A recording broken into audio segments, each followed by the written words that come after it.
Enjoy your day, feel the vibe.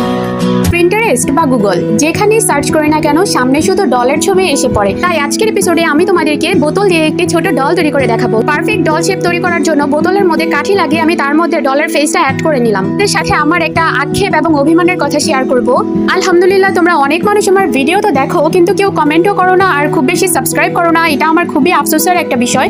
নতুন নতুন ভিডিওর আপডেট পেতে এখনই আমার চ্যানেলটি সাবস্ক্রাইব করে ফেলো। ফরেন ডল তৈরি করছি, তাই এর চুলের কালারটা আমি দিয়েছি গাঢ় নীল রঙের। এর জন্য আমি কালো রঙের সাথে হালকা নীল রং ইউজ করে এই কালারটা নিয়ে এসেছি। যেহেতু আমি একজন রিসাইকেলার, তাই ভাঙা মেকআপটাও আমি বাদ দিইনি। এখানে আমি ভাঙা মেকআপ দিয়ে পুতুলের গালে ব্লাশার করে নিলাম। জাপানি অথবা কোরিয়ান পুতুলগুলো ফুল ছাড়া খুবই বেমানান লাগে, তাই আমি ছোট ছোট ফুল বানিয়ে নিলাম ক্লে দিয়ে। সুন্দরী এলোকেশি পুতুলের চুল ডেকোরেশনের জন্য আমি বানিয়ে নিলাম ছোট ছোট ফুল এবং লতা পাতা। দেখা যাক বুনলে ওকে কেমন লাগে। লাস্ট ফিনিশিং এ আমি ওর ড্রেসের কালারটা আরেকটু হাইলাইট করার জন্য দিয়ে দিলাম গাঢ় কমলা রং। ভিডিওটি কেমন লাগলো কমেন্ট করে জানিও।